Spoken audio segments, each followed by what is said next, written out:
So, Mr. Finkelstein, Yes. what is your heritage and what was the journey like to get to Central Florida? Well, if you think back of my heritage, I had two sets of grandparents growing up. So on my mother's side, both of her parents, her mom Esther and father Morris, were from Minsk, Russia. They both were 15 and 16 when they immigrated to the United States. The families knew one another, they maintained closeness, and they ended up marrying, I think, at a young age of 19 and 20, and then started a family. On my father's side, my grandmother Anne, on my father's side, was born in Philadelphia, Pennsylvania, and my grandfather Jack was born in Poland. He immigrated to the United States at 15 years old, and pretty much came here with, clothes on his back and a little sack and whatever money he had, and he pretty much went to work and eventually started his own business. I myself was married in 1988 and had a child, Rachel, and when she was 2.5 years old, my wife and I and daughter ventured down to Central Florida on a vacation, and we were seeking out a new beginning, pretty much escape from the asphalt jungle of Brooklyn, New York.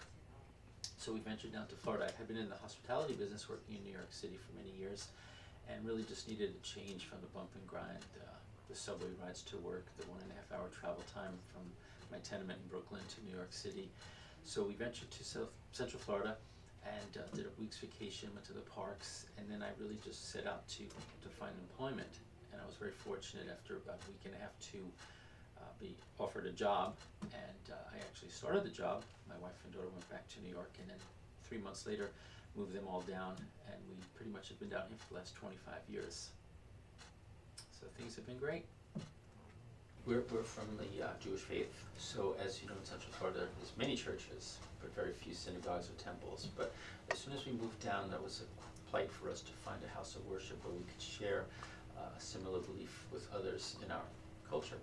So we found a temple that we really liked the services and the rabbi, so we joined and we became active members in the temple.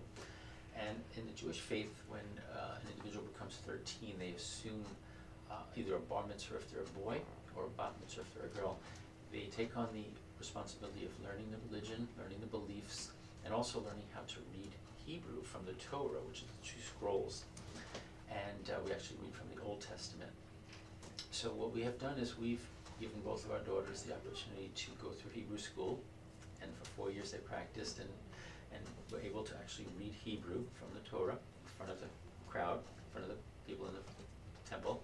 And what we have done is we've given them the basis of knowing our beliefs, our religion, of what that means.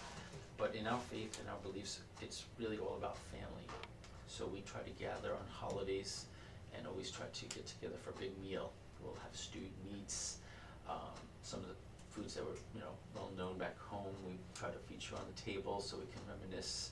Even though our great-grandparents aren't with us, we could still reminisce of some of the meals that they may have had during the struggles of the Depression when they immigrated to the United States in New York City. And I find that if you give somebody something to have, they have it forever. Whether or not my daughters will continue on with the religious belief or maintain a closeness to the temple, it's beyond our control. But we feel that if we've given them some backbone, they could at least have something to move forward with.